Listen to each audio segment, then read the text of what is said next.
Bienvenidos nuevamente a este ciclo de entrevistas poco frecuentes.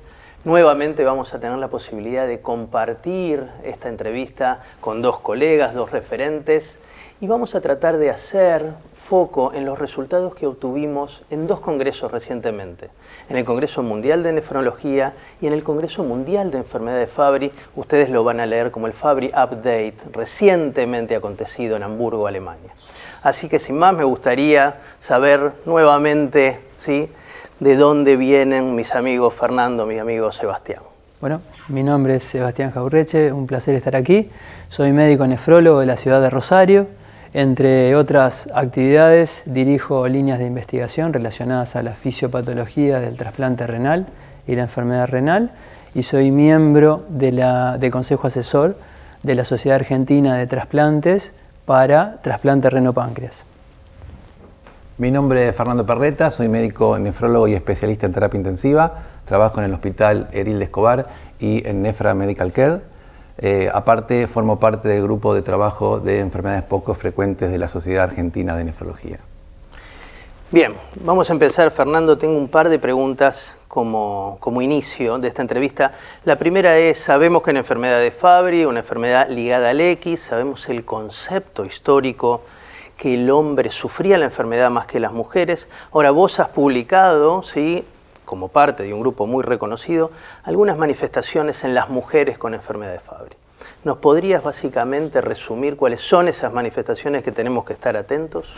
Bien, Juan, sí, nosotros hemos publicado hace unos años atrás en la editorial Hidalgo un trabajo titulado Compromisos orgánicos en mujeres en Argentina, un trabajo muy interesante, un N total de 35 pacientes con edad promedio de 26 años, donde las analizamos al momento del diagnóstico de la enfermedad.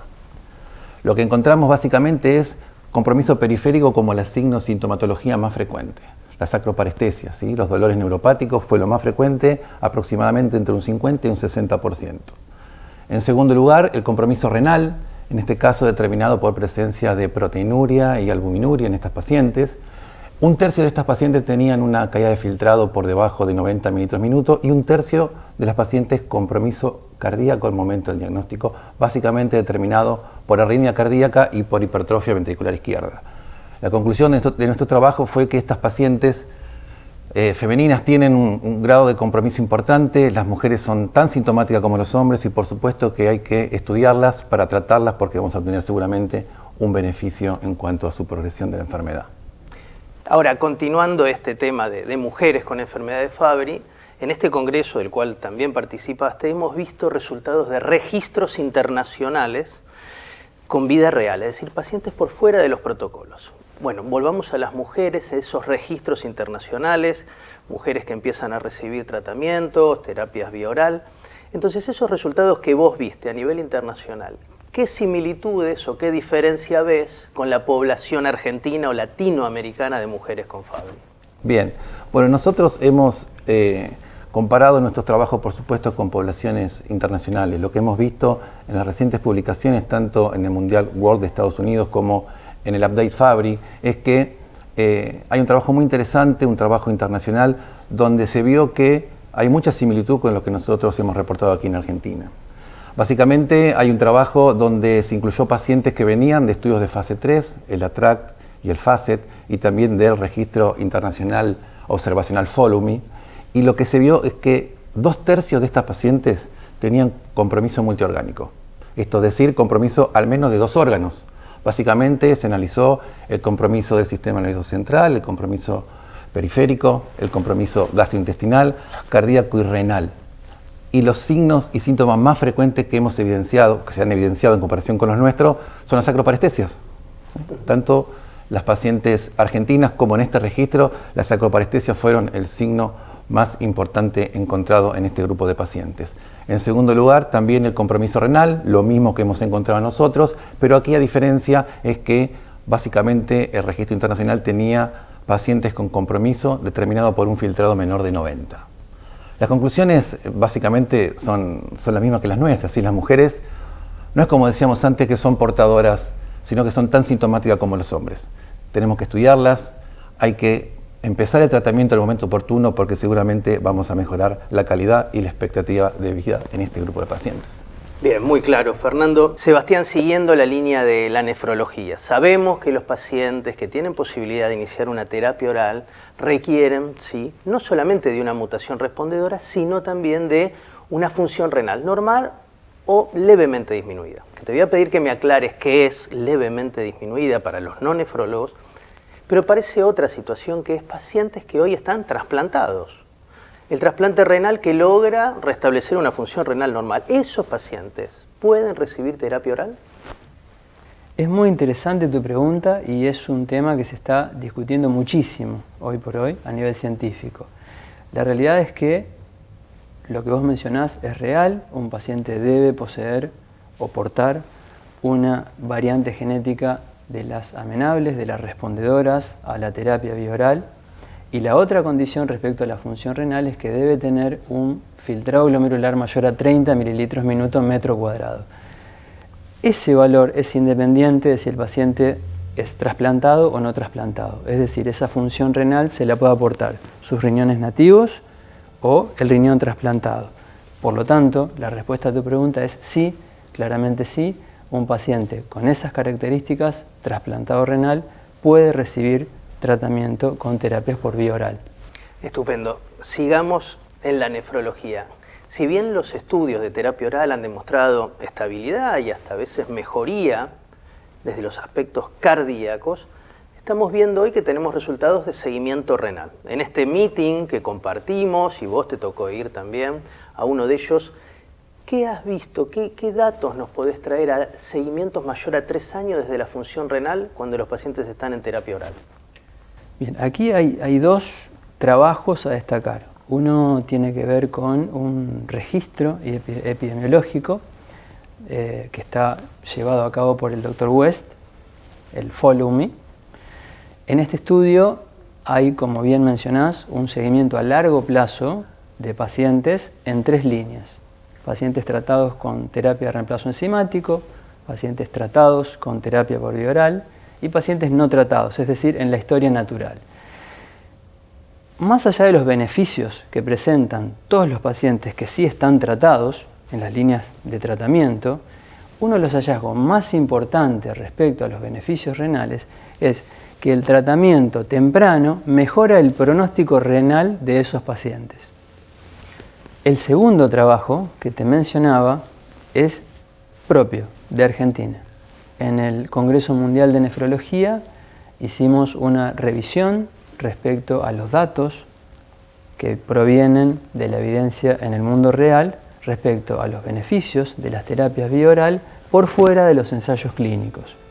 Lo que observamos en estudios de 24 meses o más es la misma tendencia beneficiosa de las terapias por vía oral observada en los ensayos clínicos. Estupendo, muy interesante ese trabajo. Volvamos, Fernando, un poquito al meeting último, al de Alemania, al Fabry Update. Compartimos resultados en cuanto a parámetros de seguimiento, parámetros de eficacia por fuera de los parámetros renales, cardíacos. Se hace mucho hincapié en los resultados reportados por los pacientes, los PRO. Y vimos también que hay medidas nuevas de eficacia, básicamente siguiendo el concepto de satisfacción del paciente. ¿Qué nos podés compartir sobre eso? Bien, muy buena pregunta, Juan.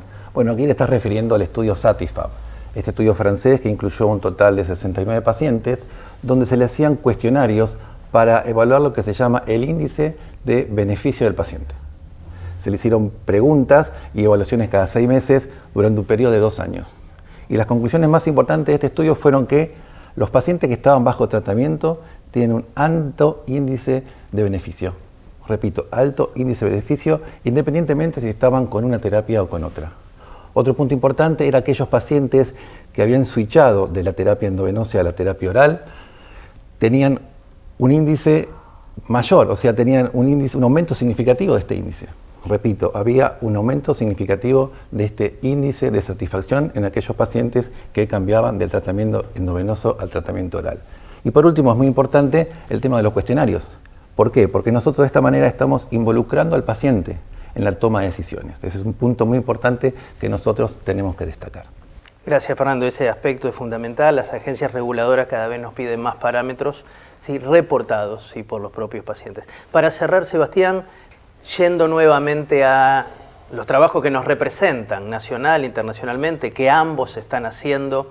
Bueno, venimos de Hamburgo, previamente estuvo el Congreso Mundial de Nefrología. Sebastián, nos has representado con varios trabajos, pero me gustaría hacer foco en algunos puntualmente y que nos hagas hincapié también en el concepto de trasplante. ¿Qué nos podés contar? Muchas gracias, Juan, por mencionarlo. Sos parte de esos trabajos también. En el Congreso de Hamburgo tuvimos oportunidad de presentar un trabajo que tiene que ver con la investigación básica. Presentamos nuevos biomarcadores urinarios en pacientes con enfermedad de Fabry. Reportamos 24 pacientes con enfermedad de Fabry comparado con 24 controles. Tuvimos la oportunidad de reportar en nuestros resultados que el factor de crecimiento derivado de plaquetas 165B es sobreexpresado en los pacientes con enfermedad de Fabry, en la orina de los pacientes con enfermedad de Fabry, y nos abre una gran línea de investigación pensando en que justamente este factor angiogénico y que tiene mucha relación con el daño podocitario podría ser una vía implicada en el daño renal por Fabry. Esto es lo que tiene que ver con nuestra presentación de ciencia básica en Hamburgo. Por otro lado, el segundo punto que mencionas es extremadamente importante en la práctica clínica de hoy, en la diaria nuestra de todos los días. Nos aparecen consultas respecto a pacientes trasplantados renales que tienen posibilidad de iniciar terapias para la enfermedad de Fabry con cualquiera de las opciones que hoy tenemos disponibles. Los mensajes y los puntos importantes respecto al trasplante renal en el paciente con enfermedad de Fabry que tiene posibilidad de iniciar terapia con vía oral son todos a favor. Es decir, podemos pensar en un paciente que va a dejar de infundirse si se venía infundiendo, es decir, va a tener la comodidad, además de dejar de estar dializándose, dejar de infundirse para pasar a una terapia bioral, una terapia que puede representar una mayor independencia y comodidad para el paciente. Y por otro lado, desde la farmacocinética y farmacodinámica, estamos en presencia de una molécula no inmunogénica. Los anticuerpos en trasplante, para los trasplantólogos, son sumamente importantes. La síntesis química y la molécula que representa las terapias bioral implica la no exposición del sistema inmune a, por ejemplo, proteínas extrañas, por lo cual es un punto a favor. Y por otro lado, el hecho de que no tiene metabolismo, prácticamente aparece en 70% más en orina, sin metabolismo, implica que no haya interacciones medicamentosas, que es el otro punto al cual le tenemos mucho respeto los médicos que hacemos trasplante, ¿sí? De hecho, hay reportes de caso, existe en la literatura casos reportados, que hablan de la seguridad y eficacia de la función renal, la función del injerto renal en pacientes tratados con terapias bioorales. Creo que ha quedado muy claro. Hemos intentado resumir en alguna manera tanto los resultados del Mundial de Nefrología, del Mundial de Fabry, siempre muy claro, ha sido muy práctico, muy dinámico, y además de agradecerle su participación hoy, quiero agradecerle, ¿sí?, en algún sentido, ¿sí?, en el contexto de la comunidad médica, lo bien que nos representan con los estudios que están publicando frecuentemente. Muchísimas gracias y los invito a prepararse para una nueva entrega de entrevistas poco frecuentes en pocos días.